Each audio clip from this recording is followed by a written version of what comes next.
ఇప్పుడు తిరిగి నిన్ననే హైదరాబాద్లో రాష్ట్ర ముఖ్యమంత్రి రేవంత్ రెడ్డి గారి సమక్షంలో వారి ఆధ్వర్యంలో ఆర్థిక శాఖ నుంచి ఈ రాష్ట్రంలో ఉన్నటువంటి రైతాంగ సోదరులందరికీ $1,49,39,111 ఎకరాలకి పూర్తి స్థాయిలో రైతు భరోసా కేవలం 9 రోజులు వేసే కార్యక్రమానికి నిన్న నాంది పలికాం. 9 రోజుల్లో 9,000 కోట్ల రూపాయల్ని బహుశా ఈ దేశ చరిత్రలో ఏ రాష్ట్రంలో కూడా 9 రోజుల్లో కేవలం 9 రోజుల్లో 9,000 కోట్ల రూపాయల్ని రైతుల అకౌంట్లో వేసినటువంటి చరిత్ర ఈ దేశంలో ఎక్కడా లేదు. మొట్టమొదటిసారి ఇందిరమ్మ ప్రభుత్వం, ప్రజాప్రభుత్వం ఈరోజు రాష్ట్రంలో జరుగుతాం. నిన్నటి నుంచి మొదలు పెడితే కేవలం 9 రోజుల్లో ఈ కార్యక్రమాన్ని పూర్తి స్థాయిలో అమలు చేస్తామని చెప్పి కార్యక్రమాన్ని మొదలుపెట్టాం. నిన్న వేశాం. ఈ రోజు నేను ఇక్కడ కూర్చున్న దగ్గర నుంచే మా ఆర్థిక శాఖ ఆదేశాలు ఇచ్చాం. ఈ రోజు వేయాల్సింది ఈ రోజు వేయమని చెప్పి ఇప్పుడు కూడా నేను ప్రసంగం మొదలుపెట్టే ముందే ఈ రోజు వేసే నిధుల్ని ఈ రోజు అకౌంట్లో వేశారు.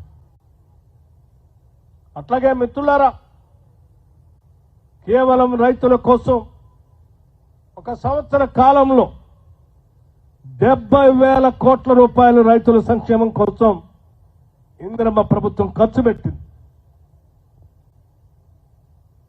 5 సంవత్సరాల్లో 3,50,000 కోట్ల రూపాయలు నా భూతో నా భవిష్యత్.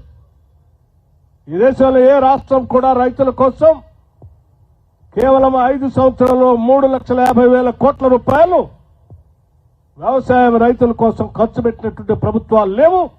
ఈ ప్రభుత్వం ఖర్చు పెట్టబోతుందని చెప్పి చాలా సంతోషంగా, ధైర్యంగా కూడా రైతుల పక్షాన చెప్తా ఉన్నాను. కేవలం భూమి ఉన్న రైతులే కాదు, భూమి లేని నిరుపేద ప్రజల కోసం కూడా ఆలోచన చేసింది ఈ ప్రభుత్వం. భూమి లేని వ్యవసాయ కూలీల కోసం ఇందిరమ్మ ఆత్మీయ భరోసా పేరు మీద ప్రతి కుటుంబానికి సంవత్సరానికి 12,000 రూపాయలు వారి అకౌంట్లో వేసేటట్టుగా రాష్ట్ర ప్రభుత్వం నిర్ణయం తీసుకుంది. దానికి సంబంధించిన నిధులు కూడా వారి అకౌంట్లో వేస్తా ఉన్నామని ఈ సందర్భంగా మనం చేస్తా ఉన్నాం. మిత్రులారా, ఒక్కసారి ఆలోచన చేయండి. ఇది రైతుల కోసం చేస్తూనే రాష్ట్ర వ్యాప్తంగా ఇప్పుడే మా శ్రీధర్ బాబు గారు చెప్పినట్టు ఈ రాష్ట్రంలో ఉన్నటువంటి ప్రతి కుటుంబం, చివరికి అత్యంత పేదవాడు సైతం సన్న బియ్యంతో భోజనం చేయాలి ఈ రాష్ట్రంలో అని చెప్పి ఇప్పటికే కార్డులు ఉన్నటువంటి 90 లక్షల కుటుంబాలకి అదనంగా ఇంకొక 10 లక్షల కుటుంబాలు యాడ్ అవుతా ఉన్నాయి. అంతిమంగా ఈ రాష్ట్రంలో 1 కోటి కుటుంబాలకి సన్న బియ్యం పంపిణీ చేసే కార్యక్రమం ఈ రాష్ట్రంలో పెద్ద ఎత్తున జరుగుతా ఉంది. చివరికి ఈ శాసనసభ నియోజకవర్గంలో కూడా గతంలో ఉన్నటువంటి రేషన్ కార్డులు కాకుండా అదనంగా 11,659 కార్డుల్ని కొత్తగా ఇచ్చి వాళ్లకు కూడా సన్నబియ్యం ఇస్తా ఉన్నాం ఈ ప్రభుత్వం వచ్చిన తర్వాత.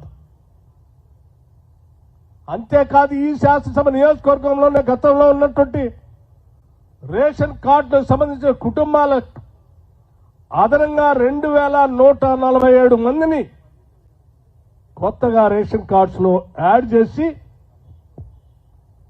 రేషన్ కార్డులో ఉన్నటువంటి ప్రతి వ్యక్తికి 6 కేజీలు తగ్గకుండా సన్న బియ్యం ఇచ్చే కార్యక్రమాన్ని ఈరోజు రాష్ట్ర వ్యాప్తంగా పెద్ద ఎత్తున తీసుకొని దాదాపు 13,525 కోట్ల రూపాయలతో ఈ సన్న బియ్యం పంపిణీ చేసే కార్యక్రమాన్ని ఈరోజు రాష్ట్ర వ్యాప్తంగా చేస్తా ఉన్నాం.